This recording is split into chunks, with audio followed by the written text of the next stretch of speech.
नई फिल्म से। क्यों है जी, सब सब क्यों है? चले एक मिनट, ओके ठीक है, क्यों है सर? ठीक है, ओके डन। अच्छा शान, आप इस नए साल की पहले दिन पहली फिल्म का यहाँ पर इफ्तिताह हो रहा है, तो आप ये बताएं इसका हिस्सा होने पर आपको किस तरह फील हो रहा है? देखिए, पाकिस्तान फिल्म इंडस्ट्री के लिए जो कुछ मैं कर सकता हूँ, जो भी मेरी ख्वाहिशें हैं, जो भी काम है, वो मेरी हमेशा से कोशिश रही कि मैं पहले अपने मुल्क को तरजीह दूँ हमेशा। मेरे लिए तो तरजीह वो उस चीज़ की दी जाती है जिसके अलावा कोई और चीज़ भी इंसान के दिमाग में हो। तो मेरे दिमाग में सिवाय पाकिस्तान के और कुछ है नहीं। मेरे वालिद ने यहीं पे जन्म लिया, यहीं उनकी परवरिश हुई। मैं भी यहीं का हूँ।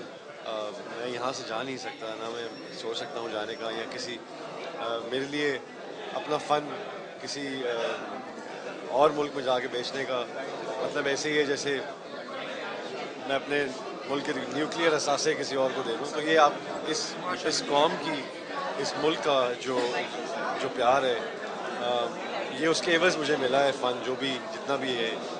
तो मैं चाहता हूँ कि इन्हीं की खिदमत में गुजरे।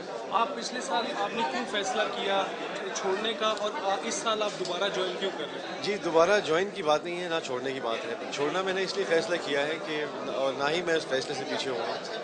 लेकिन मेरा उन ऐसी फ़िल्मों के ख़िलाफ़ जो हमारी ऑडियंस, हमारी बहनें, हमारी जो ऑडियंस देखने आती है फ़िल्में, जब वो कोई फ़ाहिश या कोई बुरी फ़िल्में देख के डिसअपॉइंट होती है, तो मुझे बहुत दुःख होता है। मेरे तमाम तर कहने के बावजूद ये जो डायरेक्टर्स हैं, जो राइटर्स हैं, वो इस बात से गुरेज़ नहीं किया उन्होंने।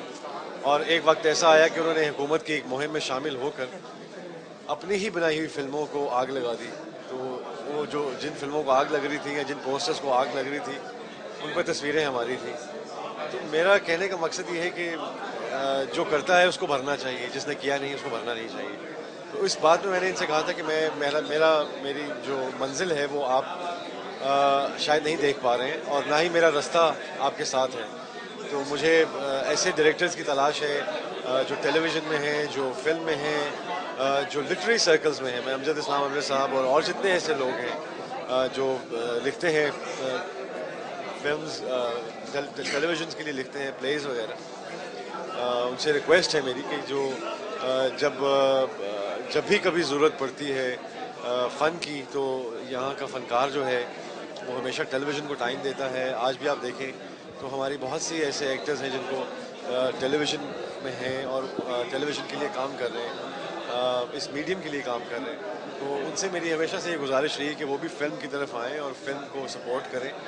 फ़िल्म को सपोर्ट करने का मतलब ये नहीं होता कि आप किसी फ़िल्म की तकरीब में आके उसके बारे में अच्छा बोल दें। उसके लिए पैशन और एफ़र्ट करना ज़रूरी है। आपको अपने ही फ़न से कुछ हिस्सा हमें देना पड़ेगा। वो जो है असगर नदीम सैयद साहब हैं, उनको चाहिए फ़िल्म लिखें, शॉर्ट फ़िल्म्स लिखें।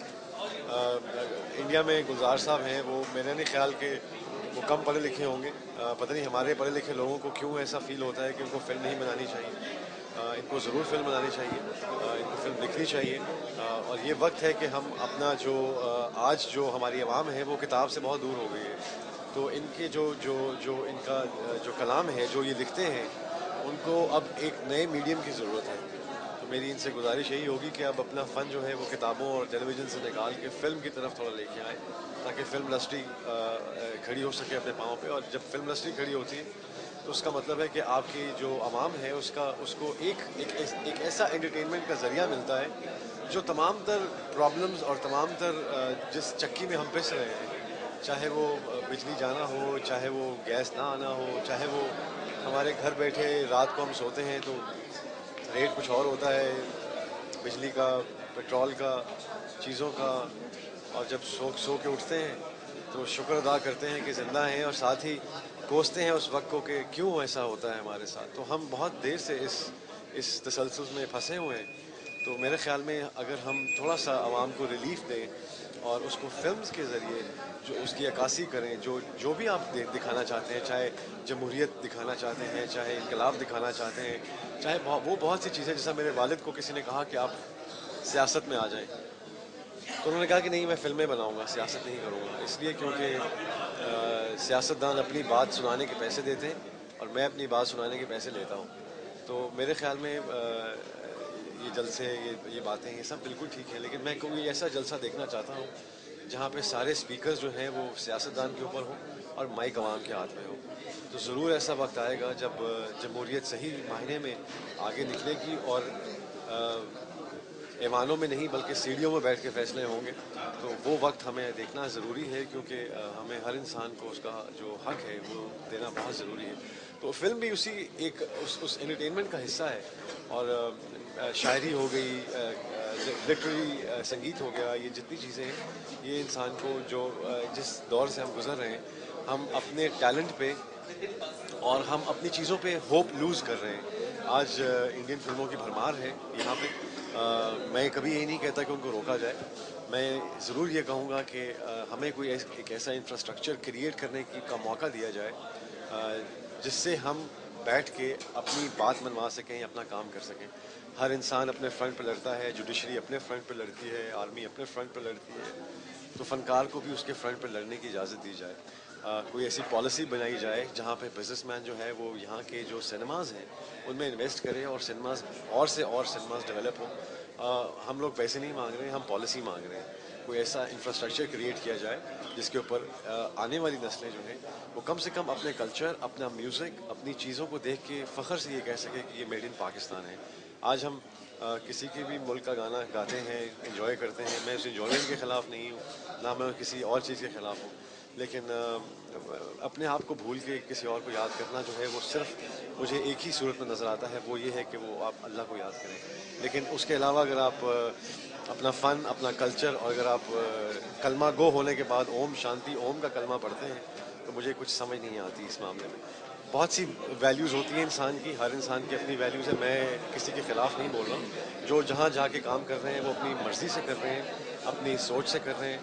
मेरी तमाम दुआएं इनके साथ हैं। दुनिया एक वर्ल्ड ग्लोबल विलेज बन चुका है। उसमें इस वक्त ये नहीं हो सकता कि ये बंद कर दें, उसको ना आने दें, ये ना करें, उनको भी आने दें। लेकिन कोई ऐसी हार्मनी, ऐसा कुछ इंफ्रास्ट्रक्चर क्रिएट किया जाए जिसमें अमन की आशा है। अमन की आशा के ऊपर हम सिर्फ मुज़ाकरात जो है वो सियासतदानों के दरमियान क्यों होते हैं, फ़नकारों के दरमियान भी होने चाहिए, ताकि वहाँ की इंडस्ट्री से हम फ़रोग़ पा सकें। जब जैसे कि फरमाया भी गया था कि इल्म हासिल करो चाहे चीन जाना पड़े, तो चीन में मुसलमान नहीं रहते थे, लेकिन फिर भी इल्म की बात थी, लिहाजा उस चीज़ से इस्तेफ़ादा किया गया कि इल्म हासिल करना ज़्यादा इंपॉर्टेंट है। तो आज भी मैं यही कहूँगा कि इल्म जो है वो चाहे हमें कहीं से मिले, उसे हासिल करना बहुत ज़रूरी है। और अपनी शनाख्त कायम करने के बाद आप जहाँ भी जाना चाहते हैं, जहाँ भी काम करना चाहते हैं, मोस्ट वेलकम। शान आखिरी सवाल, आपने न्यू ईयर के मौके पर कल आपकी मूवी वार का प्रोमो भी रिलीज हुआ जी। है, उसके हवाले से बताएं कि उसका सब्जेक्ट क्या है और क्या मैसेज उसके थ्रू पोर्ट्रे किया जाएगा। जी, वार एक इंग्लिश फिल्म है, ऑलमोस्ट एन इंग्लिश फिल्म है, ब्यूटीफुली मेड। बिलाल अशारी ने बहुत अच्छा काम किया है। उनकी जो प्रोड्यूसर है रॉक साहब, वो is a very good producer. उसमें वो लिखी भी है उन्होंने फिल्म, और एक बहुत नया वेंचर है। और मैं काफ़ी होप कर रहा हूँ कि हमारा जो फ्यूचर है पाकिस्तान फिल्म इंडस्ट्री का, वो बहुत से ऐसे डायमेंशन से जाके लिंक करता है जिसमें एक वार भी है, इसमें टेक्निकल फैसिलिटीज़ हैं, इसमें एक नए लोग जो हैं वो फिल्म की तरफ आ रहे हैं। मेरा उसमें ज़्यादा इंटरेस्ट है कि फ़िल्म की ग्रोथ के ऊपर वो फिल्म बहुत संग मील साबित होगी। ठीक है। ठीक है, थैंक यू। Thank you.